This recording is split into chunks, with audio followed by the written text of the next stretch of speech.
আসসালামু আলাইকুম ওয়ারাহমাতুল্লাহ।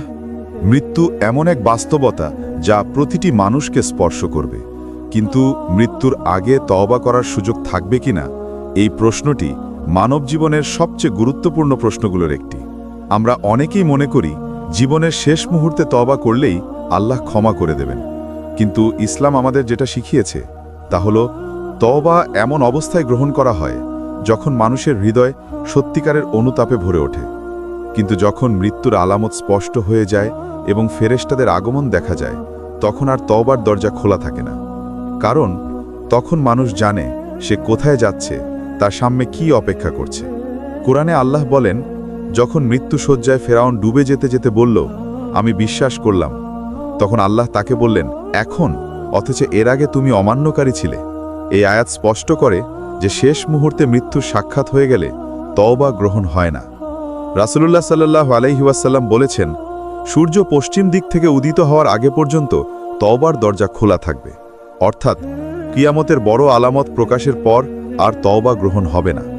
ব্যক্তিগতভাবে কোনো মানুষ যখন মৃত্যু যন্ত্রণায় পৌঁছে যায়, তার রূহ যখন গলায় এসে পৌঁছে যায়, তখন তার তওবা আর কবুল হয় না। কারণ তখন সে গায়েবের উপর বিশ্বাস করে না, বরং চোখে দেখে এবং বাধ্য হয়ে বলতে চায়। তওবা হলো ঈমানের দাবি, আর ঈমান তখনই বাস্তব যখন মানুষ অদেখা বিষয়, আখিরাত, কবর, জান্নাত জাহান্নাম এসবের প্রতি বিশ্বাস রেখে দুনিয়ার জীবন পরিবর্তন করে। কিন্তু মৃত্যুর যন্ত্রণায় পড়ে গেলে মানুষ দেখেই ফেলে ফেরেশতাদের, মালাকুল মাউতের উপস্থিতি, এবং সেই অবস্থায় বিশ্বাস করা আসলে বিশ্বাস নয়, বরং এটি বাধ্যতামূলক স্বীকারোক্তি। তাই আল্লাহ মানুষকে সুযোগ দেন মৃত্যুর আগ পর্যন্ত, কিন্তু মৃত্যু যন্ত্রণার আগমনের পর আর সুযোগ নেই।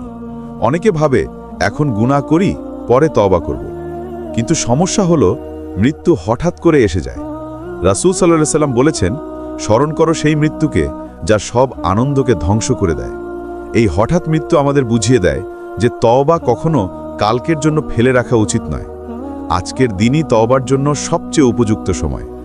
আল্লাহর রহমত এত বিশাল যে তিনি বলেন, হে আমার বান্দারা, যারা নিজেদের উপর জুলুম করেছ, তোমরা আল্লাহর রহমত থেকে নিরাশ হও না। অর্থাৎ তিনি চান আমরা তওবা করি, তিনি চান আমরা ফিরে আসি, কিন্তু তিনি এটাও বলেছেন যে তাদের তওবা গ্রহণ হবে না যারা মৃত্যুর আগমনের সময় বলে, আমি এখন তওবা করলাম। পাপী মানুষের জীবন যতই গুনাহে ভরা হোক না কেন, যতক্ষণ রূহ গলায় না উঠে, ততক্ষণ আন্তরিক তওবা করলে আল্লাহ সব গুনাহ মাফ করে দেন।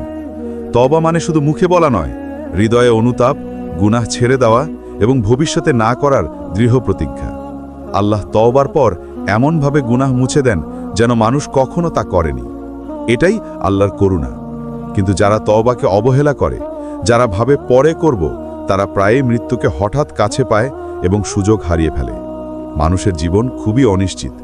আমরা প্রতিদিন খবর দেখি, হঠাৎ দুর্ঘটনায় মৃত্যু, হার্ট অ্যাটাকে মৃত্যু, ঘুমের মধ্যে মৃত্যু। এদের কেউই সুযোগ পায় না শেষ মুহূর্তে তওবা করার। তাই বুদ্ধিমান মানুষ সেই যে মৃত্যু আসার আগে, মানে এখনই তওবা করে। আজকের যে গুনাহ তোমার কাছে ছোট মনে হচ্ছে, কাল সেটা তোমার আখিরাত ধ্বংস করে দিতে পারে। আজকের আলস্য কাল তোমাকে চিরস্থায়ী অনুশোচনায় ফেলতে পারে। আল্লাহ আমাদের তওবার সুযোগ দিয়েছেন, কিন্তু কখন শেষ হবে সেই সুযোগ তা কেউ জানে না।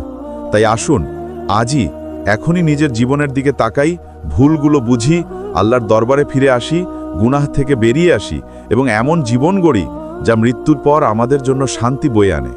দুনিয়ার জীবন ছোট, কিন্তু আখিরাত চিরস্থায়ী। তওবা করা মানে আল্লাহর কাছে ফিরে আসা, আর আল্লাহর কাছে ফিরে এলে তিনি সেই বান্দাকে কখনো ফিরিয়ে দেন না। তাই দেরি নয়, আজই তওবার সিদ্ধান্ত নিন, জীবনের দিক পরিবর্তন করুন। আর যদি এই ভিডিওটি আপনার কাছে উপকারী মনে হয়, তাহলে ফাইনাল আওয়ার কল চ্যানেলটি সাবস্ক্রাইব করতে ভুলবেন না।